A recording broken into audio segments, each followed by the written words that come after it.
Right now on Up with KREM, Washington State Governor Jay Inslee is set to visit Spokane today.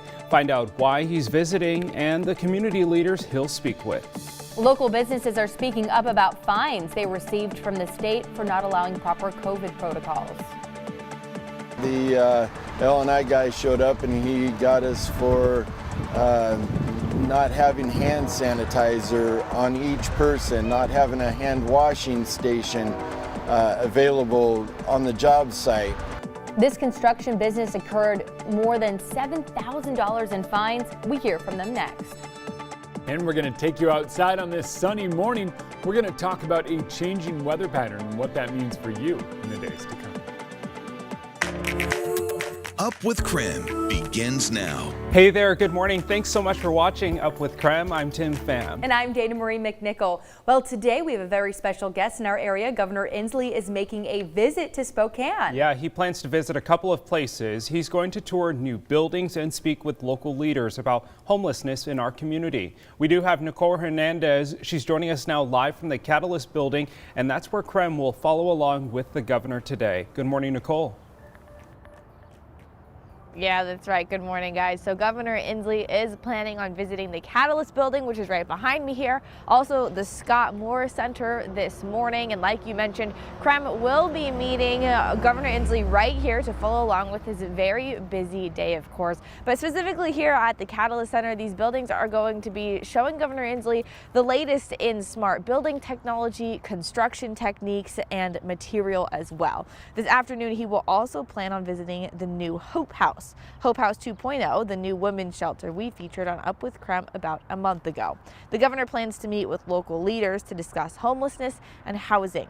Now, the last time Governor Inslee visited Spokane was back in April. He visited the arena. This was when walk-up vaccine appointments had just started. While here, he stressed the importance of vaccinating people over the age of 65. They have a target on their back right now, and that target is a COVID target. 90% of the fatalities are people in this age group. And if you see a parent over the age of 60 that hasn't got a vaccine, tell them you love them and ask them to come down and get this vaccine. Now, since then, thousands of people have been vaccinated at the arena, and vaccinations, of course, are still happening at that site. Governor Inslee also visited Spokane back in June of 2020 when COVID-19 cases were on a rise throughout eastern Washington. Now, we'll, of course, be following along with Governor Inslee throughout his visit today, so if you're interested on what he's doing throughout the day, what he's up to, you can keep track of that on KREM.com. Live in Spokane, I'm Nicole Hernandez. Nicole, thanks so much for that. We will keep you updated while the governor visits today.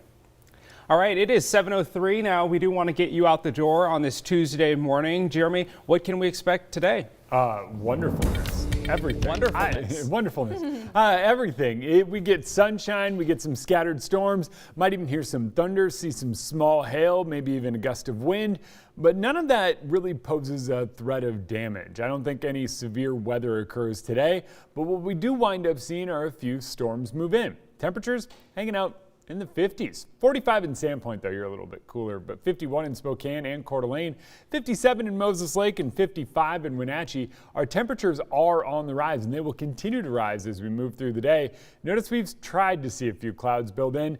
I think that next push of cloud cover is going to start to move in, and it'll try to dissipate, but that's when we wind up with our mix of clouds and sun today. By this afternoon, daytime heating does its thing, and we wind up seeing some isolated thunderstorms. Some of those will produce some locally heavy downpours, maybe even a little bit of hail, some locally gusty wind. A normal thunderstorm is really what you are going to see. Most of us don't really get in on that action because there's not an overly large amount of moisture in the atmosphere. We just don't have what it takes to make those storms overly widespread. So instead, we see temperatures climb into the upper 60s later this afternoon with a mix of clouds and sun and a few isolated thunderstorms around the inland northwest. It's time for your morning rush. More news in less time. Well, it took a little less than 3 hours for Lori Eisenberg to be sentenced to life in prison. Eisenberg herself spoke for about 45 minutes. She talked about the embezzlement and the emotions of what her family have gone through.